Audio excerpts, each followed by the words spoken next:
ప్రభుత్వం స్పందించడం లేదనే కదా నేను చెప్పేది. ప్రభుత్వం అంతా ఫోటోలకు పరిమితం అవుతా ఉంది. చంద్రబాబు నాయుడు అనే వ్యక్తి టోటల్గా డ్రామా ఆర్టిస్ట్ అయిపోయినాడు. మామూలుగా పవన్ కళ్యాణ్ సినిమా స్టారు, కానీ ఇక్కడ కాదు. పాపం ఆయన కొత్తగా వచ్చాడు, పాపం ఆయనకి ఏం తెలిసినట్టు లేదు. కానీ చంద్రబాబు నాయుడు పవన్ కళ్యాణ్ మించిపోయినాడు. ఆయన సినిమా ఆర్టిస్ట్ అయితే ఈయన డ్రామా ఆర్టిస్ట్.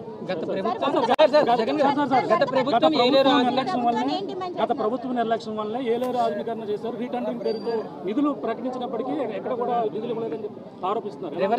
పేరేం పేరున్నా అదే ప్రకాష్ నేను చెప్పేది. కనీసం మా హయాంలో 2000 వాళ్ళు Chandrababu Naidu already revise estimate చేసినాడు స్వామి 295 కోట్ల రూపాయలకు. అది ఉంది, జరుగుతూ ఉంది. మే హయాంలో దాన్ని వేగం ఎందుకు పెంచలేకపోయాము అని అంటే నిండుగా రిజర్వాయర్లు ఉన్నాయి. మోడర్నైజేషన్ ఆఫ్ కెనాల్ చేయాలి అని అంటే క్రాప్ హాలిడే ప్రకటించాలి.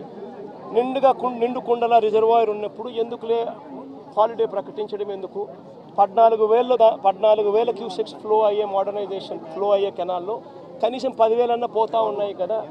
పెద్ద నష్టం ఏమి లేదులే, రెగ్యులేట్ చేసుకుంటూ పోతూ ఉంటే పెద్ద నష్టం ఉండదు. కరువు వచ్చినప్పుడు ఇంకోటి వచ్చినప్పుడు దీని గురించి హ్యాండిల్ చేయొచ్చులే అని కొద్దిగా మనం కూడా రైతుల పక్షాన రైతులకు నష్టం జరగకూడదు, క్రాప్ హాలిడే వేస్ట్ కాకూడదు, వాళ్ళకు క్రాప్ హాలిడే ఇచ్చి వాళ్ళకి ఇబ్బంది కడగకూడదు అని చెప్పి కొద్ది గొప్ప అనుకున్నంత వేగంగా చేయకపోవచ్చు. కానీ చంద్రబాబు నాయుడు హయాంలో ఎందుకు చేయలేదని అడుగుతా ఉన్నా. ఇదే 295 కోట్ల రూపాయలకి ఎస్టిమేట్లు పెంచింది చంద్రబాబే కదా. 2015 ఏప్రిల్లోనే పెంచాడు కదా. మనం పెంచినప్పుడు తన హయాంలో తనకు 2015 నుంచి 4 ఏళ్ళు తన హరిధనంలో ఉంది.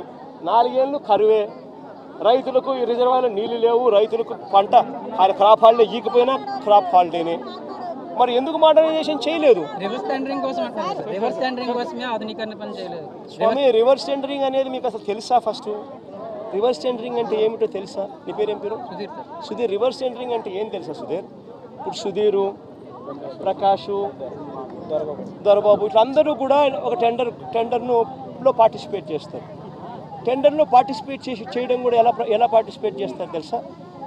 టెండర్ ప్రక్రియ ప్రాసెస్ ఒక రిటైర్డ్ హైకోర్టు జడ్జి దగ్గరికి ఫస్ట్ పోతుంది.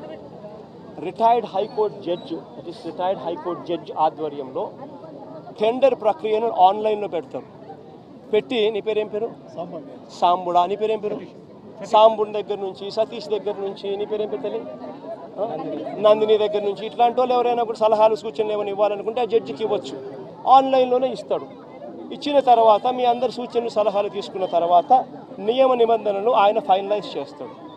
ఆయన ఫైనలైజ్ చేసిన నియమ నిబంధనలు జ్యుడిషియల్ ప్రివ్యూ కమిషన్ అంటారు. జ్యుడిషియల్ ప్రివ్యూకి పంపించిన తర్వాత 100 కోట్ల రూపాయలు దాటిన ప్రతి టెండర్ను ఒక విప్లవాత్మక మార్పు చేసాం. టెండర్ల ప్రక్రియలో ఒక రెవల్యూషన్ తీసుకొచ్చాం.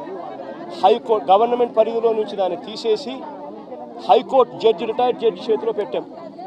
ఆయన ఆన్లైన్లో పెట్టి మీలాంటి వాళ్ళు ఎవరైనా కూడా అభ్యంతరాలు చెప్తే అభ్యంతరాలు కూడా తెలుసుకొని ఆయన ఫైనలైజ్ చేస్తాడు టెండర్ల ప్రక్రియలో నామ్స్. ఆ టెండర్ల ప్రక్రియలో ఆయన ఫైనలైజ్ చేసిన నామ్స్ను ఆయన చేసిన తర్వాత డిపార్ట్మెంట్ టెండర్కి పిలుస్తుంది. టెండర్లు పిలిచిన తర్వాత ఆ టెండర్లలో పేరు సుధీర్ పార్టిసిపేట్ చేస్తాడు, ప్రకాష్ పార్టిసిపేట్ చేస్తాడు, నందినమ్మ పార్టిసిపేట్ చేస్తుంది. చేసినప్పుడు సుధీరు L1 వస్తుంది. మామూలుగా అయితే సుధీర్కి రావాలి, కానీ రివర్స్ టెండరింగ్లో రాదు. సుధీర్ కోట్ చేసిన L1ను బేస్ ప్రైస్ కింద తీసుకొని మళ్ళా సుధీర్ని పిలుస్తాం, ప్రకాష్ని పిలుస్తాం, నందినమ్మని పిలిచి ఆక్షన్ పెడతాం. సుధీర్ ఈ మాట చెప్పినాడు, ప్రకాష్ నువ్వు తగ్గుతావా అంటాం. తగ్గుతాను, ఇంత 10 రూపాయలు నేను అప్పుడు పొరపాటు నేను ఇంకా తగ్గిస్తాను, నేను నాకు వచ్చే అవకాశం ఉంది కాబట్టి నేను సుధీర్తో కాంపిటీషన్ లేకొస్తాను. మళ్ళీ ఆక్షన్లో నువ్వు చెప్పొచ్చు, నందినమ్మ నేనేం తక్కువ తిన్నా, నేను 85 చెప్తానని చెప్పి నందినమ్మ చెప్పొచ్చు. అప్పుడు నందినమ్మకు వస్తుంది tender. This is reverse tendering. ఈ రివర్స్ టెండరింగ్ అనేది ఒక రెవల్యూషన్. ఈ రివర్స్ టెండరింగ్ అనేది టెండర్లలో ఒక ఫిక్స్ చేసి, బిడ్స్ అన్ని ఫిక్స్ చేసి, క్వాలిఫికేషన్స్ అన్ని ఫిక్స్ చేసి, ఎవరిని పార్టిసిపేట్ చేయకోకుండా వాళ్ళందరినీ కట్టడి